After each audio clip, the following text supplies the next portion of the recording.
Hello, എന്തൊക്കെയാ എല്ലാവർക്കും സുഖല്ലേ? കുറേ ദിവസമായിട്ടുണ്ടല്ലോ ഞാനിങ്ങനെ വിചാരിക്കുന്നത് കുറച്ച് വാഷി ടൈപ്സ് ഉണ്ടാക്കാന്ന്. വെറും വാഷി ടൈപ്സ് അല്ല, നിങ്ങൾക്ക് ജേർണലിങ്ങിലെല്ലാം ഉപയോഗിക്കാൻ പറ്റിയ ബ്ലാക്ക് ആൻഡ് വൈറ്റ് വാഷി ടൈപ്സ്. എൻ്റെ കയ്യിലുണ്ടല്ലോ ഓൾറെഡി ഒരു ബ്ലാക്ക് A4 ഷീറ്റിലുണ്ട്. ഞാൻ വിചാരിച്ചു അതിൽ വരച്ചെടുക്കാന്ന്. ഞാൻ മടി കാരണം എല്ലാം ഒറ്റ പ്രാവശ്യം വരച്ചിട്ട് ഈ ഒരു നീളത്തിലുള്ള വാഷി ടൈപ്പാണ് ഉണ്ടാക്കുന്നത്.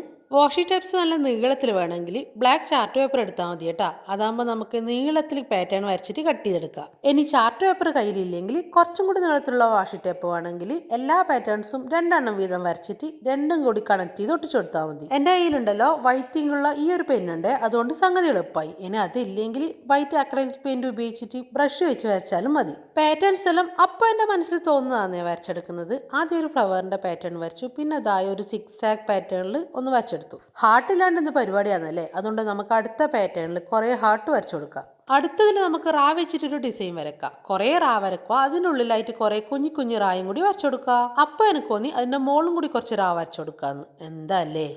പിന്നെ ഒരു കാര്യം, നമ്മളെ വീഡിയോസ് ഉണ്ടല്ലോ ഒരുപാട് പേര് സബ്സ്ക്രൈബ് ചെയ്യാണ്ട് കാണുന്നുണ്ടേ. അവരെല്ലാം ഞാൻ കാണുന്നുണ്ട്. വീഡിയോ കാണുന്ന സമയത്തുണ്ടല്ലോ ആ സബ്സ്ക്രൈബ് ബട്ടണും കൂടി ക്ലിക്ക് ചെയ്യാൻ മറന്നു പോവല്ലേ ഗൈസ്. ഇപ്പൊ ഈ വരക്കുന്ന ഡിസൈൻ ഇല്ലേ, അതെന്താന്ന് സത്യത്തിൽ എനിക്കും വലിയ പിടിയില്ല. ചിലപ്പോൾ ക്ലൗഡ് ആയിരിക്കും, അല്ലെങ്കിൽ നമ്മൾ പണ്ട് പഠിച്ച അമീബി ഇല്ലേ, അതും ആവാൻ ചാൻസ് ഉണ്ട്. അടുത്തത് ഭയങ്കര ടഫ് ആയിട്ടുള്ള പാറ്റേൺ ആണ്. കുറെ വരെ അങ്ങോട്ട് കുറെ വരെ ഇങ്ങോട്ട്. എങ്ങനെയുണ്ട്? നമ്മൾ ഇപ്പോൾ ഉണ്ടാക്കാൻ പോകുന്നത് ഗ്ലൂ ഇല്ലാത്ത വാഷി ടേപ്പാണ്. എല്ലാം വരച്ചു കഴിഞ്ഞതിന് ശേഷം ഓരോന്നും കട്ട് ചെയ്തെടുക്കുക.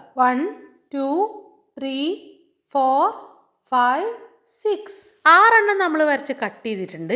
ഇനിയുണ്ടല്ലോ ഈ ഒരു നീളത്തിലൊരു പേപ്പറിന്റെ പീസ് എടുത്തിട്ട് അത് ഇതുപോലെ ഒട്ടിച്ചിട്ട് ഒരു റിംഗ് ആക്കി എടുക്കുക. 6 നമ്മൾ ഇതുപോലെ ഉണ്ടാക്കി എടുത്തിട്ടുണ്ട്. ഇനിയുണ്ടല്ലോ നമ്മളെ വാഷി ടേപ്പിന്റെ അറ്റം ഇതുപോലെ ഒട്ടിച്ചിട്ട് ഒന്ന് റോൾ ചെയ്തെടുക്കുക. റോൾ ചെയ്ത് കഴിഞ്ഞിട്ടുണ്ടല്ലോ അതിന്റെ അറ്റത്തായിട്ട് ചെറിയൊരു സ്ട്രിപ്പ് ഇതുപോലെ ഒട്ടിച്ചെടുക്കുക. നമ്മൾ ഉണ്ടാക്കിയതുണ്ടല്ലോ സ്റ്റിക്കി വാഷി ടേപ്പ് ഒന്നും അല്ലല്ലോ, അതുകൊണ്ട് തന്നെ ഇതുപോലെ സെക്യൂർ ആക്കി വെച്ചില്ലെങ്കിൽ റോൾ ചെയ്തതെല്ലാം അഴിഞ്ഞു പോകാൻ സാധ്യതയുണ്ട്. സാധ്യതയല്ല, എന്തായാലും അഴിഞ്ഞു പോകും. അപ്പോൾ എല്ലാവരും വേഗം പോയിട്ട് ഉണ്ടാക്കിക്കോ. കൂട്ടത്തിൽ ലൈക്ക് ചെയ്യാനും കമന്റ് ചെയ്യാനും മറക്കണ്ട കേട്ടാ. ബൈ.